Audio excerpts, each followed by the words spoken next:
Te contamos la historia de la foto de la que todo el mundo está hablando. Esta foto existe y este calendario también. ¿Y cómo lo sabemos? Pues porque forma parte de un calendario de 2008 de una colaboración entre el Fútbol Club Barcelona y su fundación y el diario Esport a favor de UNICEF. El 50% de las ventas de este calendario se dieron a UNICEF para contribuir a los proyectos de esta organización y así promover los derechos de la infancia. Y nosotros lo tenemos aquí.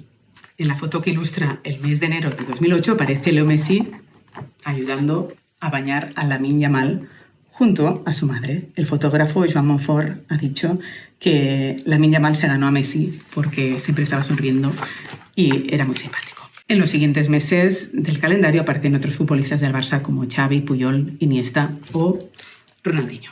Otra cosa que quizás no sepas sobre Messi es que es colaborador de UNICEF desde 2004 y en 2010 fue nombrado embajador de buena voluntad de UNICEF. Así que gracias Messi, gracias Lamine Yamal y familia, gracias Fútbol Club Barcelona y gracias Diario Esport por vuestro compromiso con los derechos de la infancia durante todos estos años. Este calendario, con una historia casi mágica, ya no estará colgado en muchas paredes, pero lo estará en la nuestra para siempre.